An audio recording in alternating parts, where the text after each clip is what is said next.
আসসালামু আলাইকুম সম্মানিত ভিউয়ার্স, আর কে টেলার্সের পক্ষ থেকে সকলের প্রতি রইল আন্তরিক শুভেচ্ছা অভিনন্দন। বন্ধুগণ, আজ আমি তোমাদেরকে নতুন নিয়মে ভিন্ন স্টাইলে তোমাদেরকে আমি সাগরিকা গলা কাটিং করে দেখাবো। ঠিক আছে, তো ভিডিওটি একদম ছোট্ট হতে যাচ্ছে, ভিডিওটি কোনো লম্বা হবে না। ঠিক আছে, তো কাজী বন্ধুগণ, তোমরা ভিডিওটি দেখার প্রথমে একটি লাইক দিয়ে তারপরে ভিডিওটি দেখা আরম্ভ করবে। আর ভিডিওটি তোমরা ফার্স্ট ক্লাস শুধুমাত্র একবার মনোযোগ সহকারে দেখতে হবে। ঠিক আছে, তো চলো বন্ধুগণ, দেরি না করে ভিডিও স্টার্ট করি। তো দেখো, এখানে আমি পেপার নিয়েছি গলাটি কাটিং করে দাও। তো তোমরা কি করবে, পেস্টিং বকলম নিবে। ঠিক আছে, গলা কাটিং করার জন্য। তো আমি এখানে পেপার নিয়েছি, দেখো যতটুকু পরিমাণ পেপার নিয়েছি তোমরা ঠিক ততটুকু পরিমাণ বকলম নিবে। ঠিক আছে, তো দেখো আমি এখানে পেপারটি লম্বাতে নিয়েছি কত 8 ইঞ্চি, এবং চড়াতে নিয়েছি আমি কত 7 ইঞ্চি। তো অর্থাৎ 8 ইঞ্চি বাই 7 ইঞ্চি এক টুকরো বকলম তোমরা কাটিং করে নিবি। আমি এখানে পেপার কাটিং করে নিয়েছি, তারপর এটাকে মাঝখান দিয়ে বাঁশ দিয়ে নিতে হবে আমাদের, অর্থাৎ লম্বাভাবে বাঁশ দিয়ে নিছি। দেখো, তারপর উপর থেকে আমি 6.5 ইঞ্চিতে একটি মার্ক দিব। মার্ক দিয়ে মার্ক দুটিকে লম্বা করে এঁকে নিব সোজা করে। তারপর এই মার্ক থেকে আমি ভিতরে 2.5 ইঞ্চিতে একটি মার্ক দিব এবং উপরেও 2.5 ইঞ্চিতে একটি মার্ক দিব।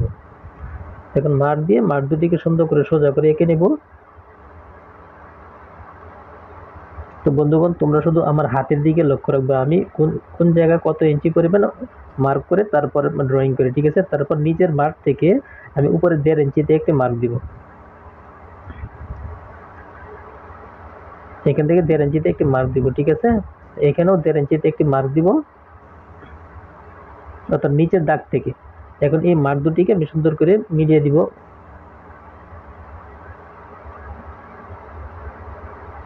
তো এরকম ভাবে মার্ক দুটিকে মিলানোর পর তারপর দেখো এইখান থেকে আমি ভিতরে 1 ইঞ্চিতে একটি মার্ক দিব।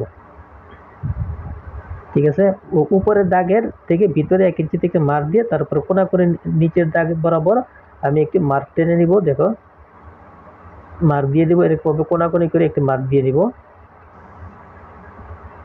তারপর উপরের দাগ থেকে দেখো, উপরের দাগ থেকে আবার 1 ইঞ্চি উপরে আমি একটি মার্ক দিব। ঠিক আছে, তারপর এটাকে একটু লম্বা করে এঁকে নিব।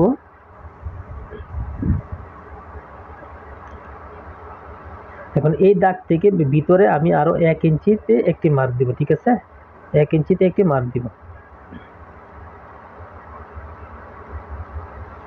তো ভিতরের দিকে 1 ইঞ্চি পরিমাণ মার্ক দিয়ে এখন এইখান থেকে এবং এই কর্নার থেকে আমি কি করবো, একটা রাউন্ড শেপ দিব সুন্দর করে। প্রথমে আমি ডট ডট দিয়ে নিচ্ছি, তারপরে ডার্ক করে তোমাদেরকে এঁকে দেখাবো।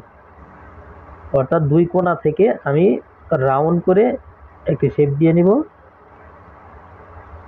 এখন আমি ডার্ক করে দিচ্ছি তোমাদের বোঝানোর সুবিধার্থে। ঠিক আছে, তো ভিডিওটি বন্ধুগণ তোমরা মনোযোগ সহকারে দেখবে, কোনো প্রকার টানাটানি করবে না।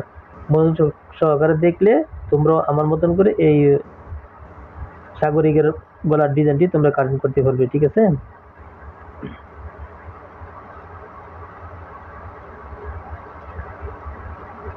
তো দেখো আমি যেরকম ভাবে মার্ক করছি তোমরা ঠিক এরকম ভাবে মার্ক করতে। আর উপর থেকে একদম টেনে হালকা একটু রাউন্ড শেপ দিয়ে নিব,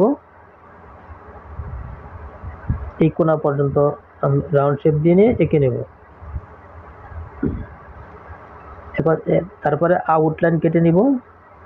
আউটলাইনটা 1 ইঞ্চি বা 1.5 ইঞ্চি পরিমাণ চড়া রেখে আমরা কেটে নেব পরিমাণ মতো। ঠিক আছে, দেখো আমি যেরকম পরিমাণ মতো কেটে নিচ্ছি তোমরা ঠিক এরকম ভাবে কেটে নেবে। এখন জাস্ট আমি কি করব, মার্ক অনুযায়ী এটাকে সুন্দর করে কেটে নেব। মার্কের উপর দিয়ে সুন্দর করে ঘুরিয়ে ঘুরিয়ে আমি এটাকে কেটে নিব।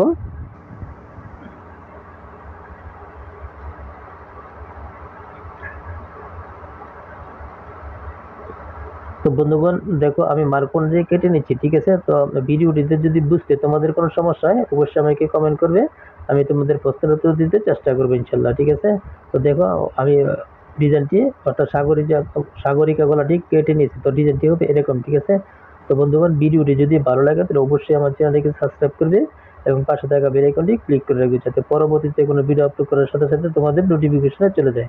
আজকের মতো বিদায় নিলাম, আল্লাহ হাফেজ।